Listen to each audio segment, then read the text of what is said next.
Estamos de vuelta por acá. Vamos a continuar con esta asignatura de patología en su primera fase. Si bien la patología es una materia árida, uno piensa en patología, en ir al microscopio, a mirar células, que el médico histopatólogo nos dé el diagnóstico de lo que yo estoy sospechando, pero en la actualidad, para el siglo XXI, la patología tiene que obligatoriamente tener una correlación clínica para que el estudiante hoy, o el médico, los médicos en general, tengamos un criterio adecuado del tratamiento que nosotros debemos instaurar a nuestro paciente. Para ustedes como estudiantes de medicina, si bien será un poco tedioso, árida la materia, mucha cantidad de términos nuevos, el día de hoy vamos a mirar algunos y a tratar de desmenuzar un poquito esos mecanismos por el que se produce la lesión o muerte celular. Vamos a hablar de la necrosis, de la apoptosis, de la necroptosis. Algo así como sucedería con esta pelota. De inicio seguramente era así. Poco a poco pasa el tiempo por traumas, por la edad, por algunos factores hasta medioambientales. Esta, esta pelota se va destruyendo, se va dañando, hasta que llegará un momento en que las costuras que le sostienen se destruirán y se terminó, ya no hay más. Prácticamente de esto se trata la lesión y muerte celular que vamos a ver a continuación. Bienvenidos, buenas noches, recuerden, les saluda el Dr. Du. Bien, como les decía, vamos ahora a analizar y a ver la lesión y muerte celular. Recuerden que esta es una interpretación del Dr. Du de la patología de Robbins de la novena edición. La lesión celular se produce cuando las células son sometidas a una agresión o estrés de tal manera que no logren adaptarse, expuestas a agentes lesivos específicos, padecen anomalías intrínsecas. La lesión evoluciona primero a una fase reversible para culminar en la muerte celular, como estamos viendo en estos esquemas e imágenes muy didácticos. La lesión celular reversible sucede cuando la agresión cesa, los cambios morfológicos y funcionales también. Los rasgos fundamentales de la fase reversible es la fosforilación oxidativa reducida, con la consiguiente disminución de las reservas de energía en forma de ATP y el edema celular.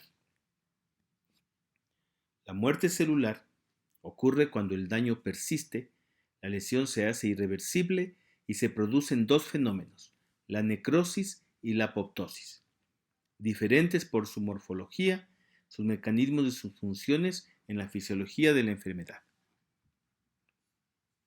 Estos dos tipos, la necrosis y la apoptosis, vistos en esta imagen. Hacia acá la necrosis y hacia acá la apoptosis, que es lo que vamos a ver el día de hoy.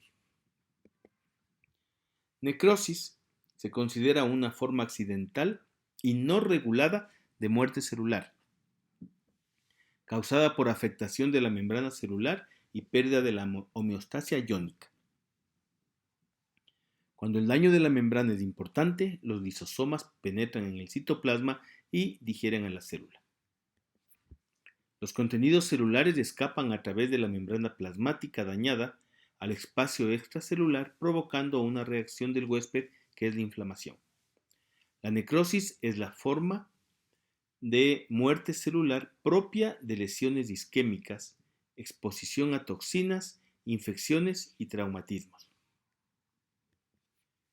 La apoptosis, cuando el ADN o las proteínas celulares resultan dañadas, más allá de la posibilidad de reparación, la propia célula se da muerte a sí misma. Este es prácticamente el sinónimo de apoptosis. Se caracteriza por disolución nuclear, fragmentación sin pérdida completa de la integridad de la membrana, ni eliminación rápida de los residuos celulares. Dado que el contenido de la célula no sale de ella, no hay reacción inflamatoria durante la apoptosis. La apoptosis entonces es un mecanismo totalmente regulado, por lo que también se le conoce como muerte celular programada. Entonces, la necrosis siempre es un proceso patológico y la apoptosis interviene en múltiples funciones normales. La necrosis es regulada por una serie de vías de transmisión de señales. Desde este punto de vista se asemeja por lo que se puede considerar y llamar necroptosis. Causas de lesión celular. Restricción de oxígeno. La hipoxia es una carencia de oxígeno causante de lesión celular por respiración oxidativa aeróbica reducida. La isquemia causa hipoxia, insuficiencia cardiorrespiratoria, disminución de la capacidad de transporte de oxígeno, como anemia o la intoxicación por monóxido de carbono. Agentes físicos como los traumatismos mecánicos, quemaduras, la hipotermia, cambios repentinos de presión atmosférica, radiación, descargas eléctricas. Sustancias químicas y fármacos. Imposible resumir todas las sustancias que provocan daño celular. Oxígeno en concentraciones elevadas es tóxico. Glucosa y sal en concentraciones hipertónicas también. Arsénico, cianuro, sales de mercurio, contaminantes ambientales, insecticidas, herbicidas, monóxido de carbono. Agentes infecciosos, como virus microscópicos, helmintos como las tenias, como en el gráfico estamos viendo, rickettsias, hongos, parásitos. Hay algunas reacciones inmunológicas causantes de muerte celular. El sistema inmunológico nos defiende especialmente de agentes infecciosos, pero las reacciones inmunitarias también dan lesión celular, es decir, irse contra el propio organismo, contra el propio huésped. Ahí es donde nacen las enfermedades autoinmunitarias graves. Alteraciones genéticas, el más común la presencia de un cromosoma adicional, como en el síndrome de Down, o alteraciones genéticas sutiles como la sustitución de un único par de bases que determina una sustitución de aminoácidos como en la drepanocitosis. Desequilibrios nutricionales, tanto en el exceso como la carencia son perjudiciales. La desnutrición causa una cantidad inmensa de muertes. El exceso de colesterol produce aterosclerosis. La obesidad es otro resultado del exceso y tiene un crecimiento exponencial. Alteraciones morfológicas en la lesión celular. Todas las agresiones nocivas producen un daño primero a nivel molecular o bioquímico. Entre la agresión y los cambios morfológicos propios de la lesión o muerte celular transcurre un intervalo de tiempo que le voy a llamar periodo de daño. Esto lo llamo así, periodo de daño, que varía en función de la sensibilidad de los métodos utilizados para su detección. Con técnicas histoquímicas o ultraestructurales se pueden identificar en minutos u horas después cuando utilizamos el microscopio óptico o esperamos cambios macroscópicos, podrían pasar muchas horas o días. La lesión reversible se caracteriza por edema generalizado de la célula y sus orgánulos, formación de vesículas en la membrana plasmática, desprendimiento de ribosomas del retículo endoplásmico y condensación de la cromatina nuclear. Estos cambios se asocian a disminución de la generación de ATP, pérdida de la integridad de la membrana celular, defectos en la síntesis de proteínas, alteración del citoesqueleto y el ADN. Aquí una imagen que también le ven en la patología de Robbins, donde aquí está la célula normal. Hay una injuria reversible, se recupera y vuelve a ser normal. Si progresa la injuria, hay algunos daños y como ustedes ven aquí la membrana celular ya se abrió y se van a producir figuras de mielina dentro del citoplasma, posteriormente densidades amórficas en la mitocondria. Esta ruptura de la membrana plasmática de los organelos y del núcleo hace que se fugue el contenido y se produce necrosis y la consiguiente reacción inflamatoria del cuerpo. Vamos por el otro camino, la apoptosis. La célula normal, hay una injuria, hay una condensación de cromatina, la membrana permanece íntegra. Posteriormente se va fragmentando la célula en cuerpos apoptóticos para que sean fagocitados, es decir, la célula permite que sus cuerpos apoptóticos sean fagocitados por los macrófagos y de esta manera no produce la reacción inflamatoria que la necrosis produce. Esto es lo que se conoce como apoptosis. Llega un momento en que la célula tiene un punto de no retorno que le conduce a lesión irreversible y a muerte. Aquí un cuadro de las diferencias entre necrosis y apoptosis. La característica celular acá. El tamaño nuclear en la necrosis aumenta el tamaño porque se dematiza. En cambio, la apoptosis disminuye el tamaño, se retrae porque se va a dividir. El núcleo sufre pignosis en la necrosis, cariolisis y cariorrexis. En la apoptosis se fragmenta del nucleosoma. En la membrana plasmática hay pérdida de la integridad. En cambio, en la apoptosis está intacta. El contenido celular hay en la necrosis una digestión enzimática y acá se liberan cuerpos apoptóticos. La inflamación adherente está presente, en la apoptosis no. Y el papel fisiológico patológico siempre aquí es patológica en la necrosis. En la apoptosis con frecuencia es fisiológica, pero pudiera algún momento ser patológica.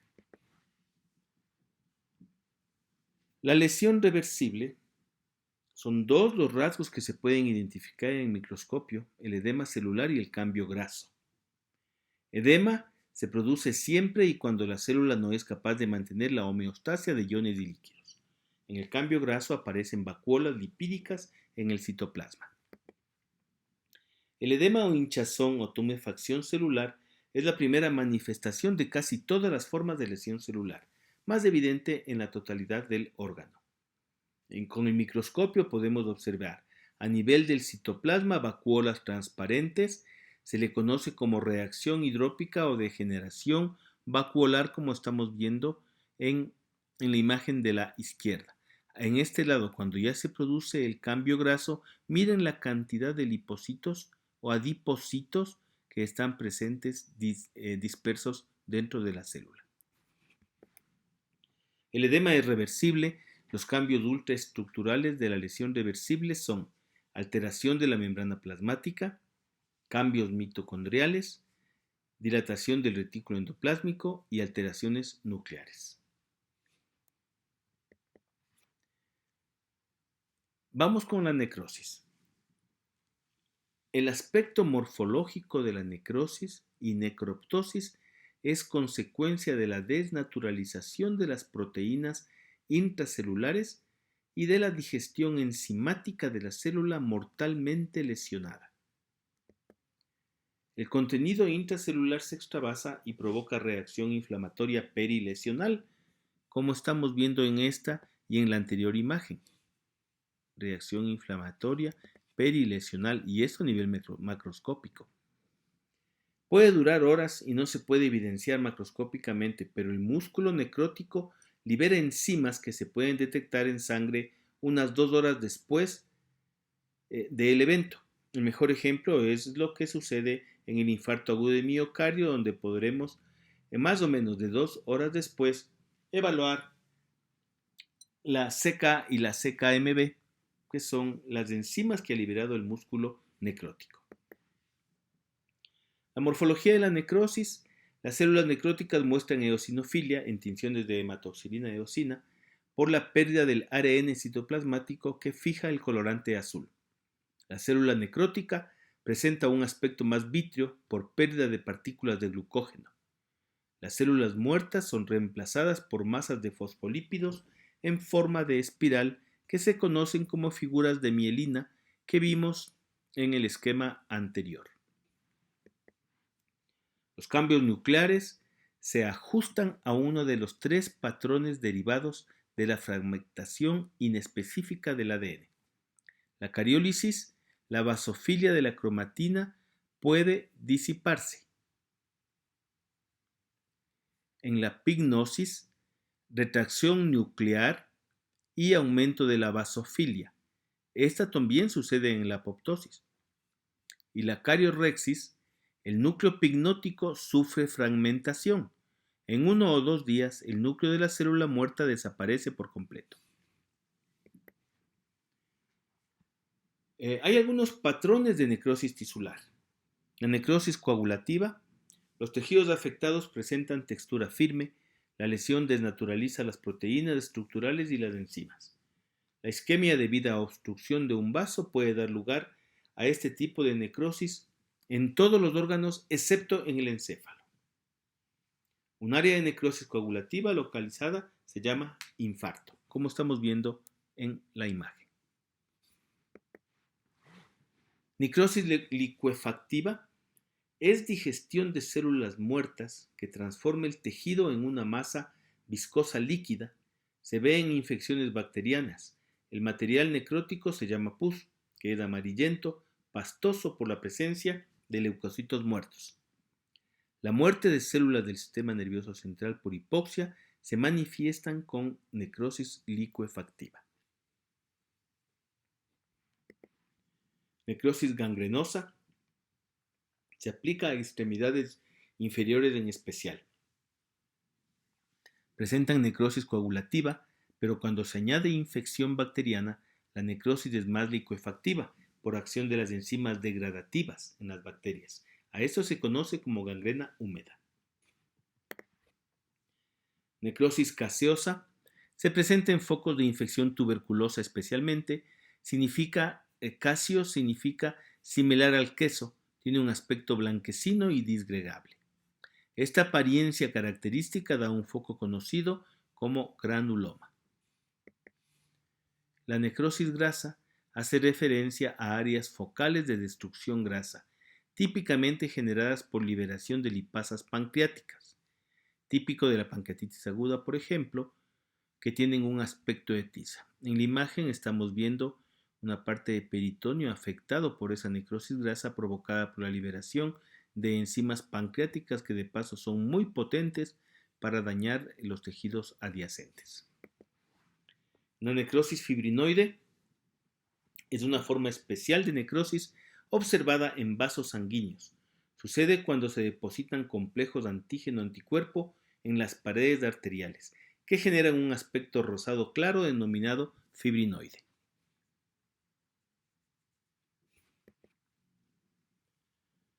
¿Cuáles son los mecanismos de la lesión celular? Ya hemos visto la necrosis y ahora vamos a ver sus mecanismos. También analizamos ya la apoptosis.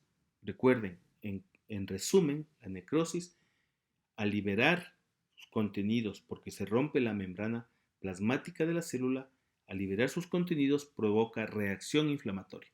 La apoptosis no. Esa es la gran diferencia. En cuanto a los mecanismos de lesión celular, hay una disminución del ATP. La reducción de las concentraciones de ATP es una causa fundamental de muerte por necrosis. Se asocian a lesiones hipóxicas o químicas. El ATP se produce de dos formas. Por fosforilación oxidativa del difosfato de adenosina, que determina la reducción del oxígeno mediante el sistema de transferencia de electrones de las mitocondrias. Recuerden ustedes siempre el ciclo de Krebs, donde está claramente definido esto. La vía glucolítica que genera ATP en ausencia de oxígeno utilizando glucosa de los líquidos corporales o de la hidrólisis de glucógeno.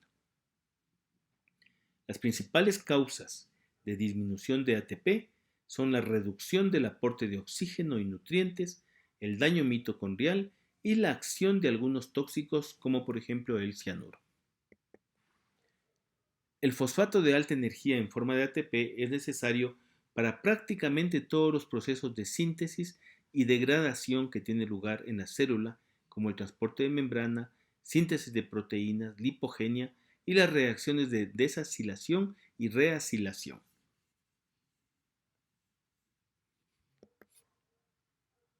El daño mitocondrial. Las mitocondrias desempeñan un papel fundamental en todas las vías de lesión y muerte celular. Pueden resultar dañadas por incremento del calcio y carencia de oxígeno. Crea un canal en la membrana de la mitocondria. Este canal es el poro de transición de la permeabilidad mitocondrial, que al abrirse determina la pérdida del potencial de membrana que induce insuficiencia de la fosforilación oxidativa y agotamiento progresivo del ATP que termina con necrosis de la célula. La proteína ciclofilina D es componente de este poro. La ciclosporina, un inmunodepresor que posteriormente ustedes lo conocerán, es un fármaco utilizado para evitar rechazos de injertos. Actúa sobre ella evitando la apertura del poro en la membrana. Esta medicación, este genérico, la ciclosporina, se lo utiliza muchísimo ahora en la época de los trasplantes, en una gran mayoría de personas, porque ayuda a evitar exactamente que actúe esto como estamos viendo acá. El flujo de entrada del calcio y pérdida de su hemostasia. Los iones de calcio son mediadores de lesión celular. El calcio libre citosólico está en concentraciones muy bajas, 0,1 micromol, en comparación con las concentraciones altas extracelulares que llegan a 1,3 milimoles. La isquemia y algunas toxinas incrementan la concentración del calcio citosólico. La elevación del calcio induce lesión por varios mecanismos. Acumulación de calcio en las mitocondrias que abren el potencial de membrana. Activan enzimas perjudiciales como las fosfolipasas que dañan la membrana, las proteasas que descomponen las proteínas de la membrana y el citoesqueleto, las endonucleasas que fragmentan el ADN y la cromatina, las ATPasas aceleran el agotamiento del ATP, las concentraciones elevadas de calcio intracelular inducen apoptosis por activación directa de la vía de las caspasas, aumentando la permeabilidad mitocondrial. Acumulación de radicales libres derivados del oxígeno en el estrés oxidativo. La lesión celular mediada por radicales libres es un mecanismo de deterioro celular en algunas enfermedades.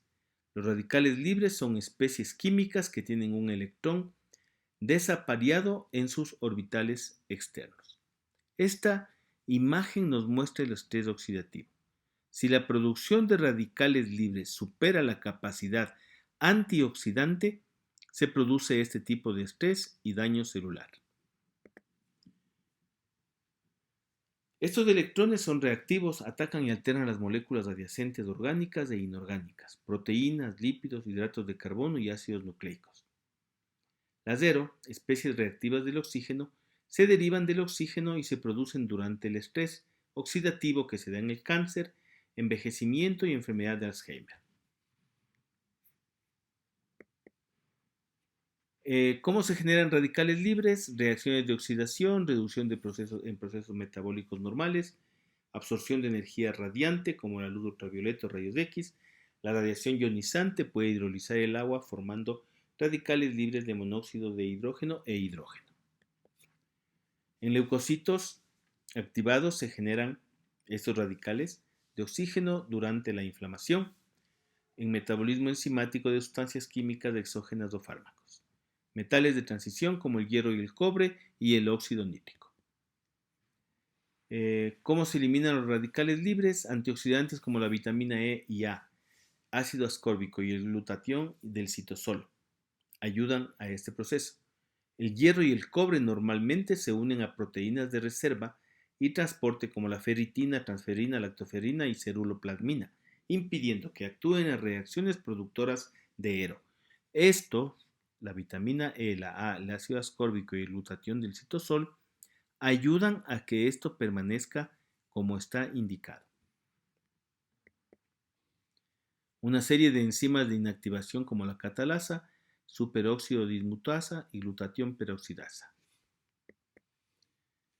Cuando hay defecto de la permeabilidad de las membranas en la apoptosis, por ejemplo, la pérdida temprana de permeabilidad selectiva de las membranas es un rasgo común a la mayoría de las formas de lesión celular, excepto a la apoptosis. Entre ellas están las ERO, síntesis de fosfolípidos reducida, degradación de fosfolípidos y anomalías citoesqueléticas. Cuando hay daño del ADN y las proteínas, normalmente las células tienen mecanismos que reparan los daños de este tipo, pero cuando es grave la célula inicia un proceso de suicidio programado que concluye por muerte por apoptosis, como estamos en la imagen. Muy bien. Esto es todo de la lesión y muerte celular. Esperemos haber sido claros. En clase ampliaremos un poco la explicación de estos conceptos y términos y lógicamente con nuestro control de lectura. Muchísimas gracias y preparen para el crucigrama y el test MOS. Recuerden, soy el Dr. Du.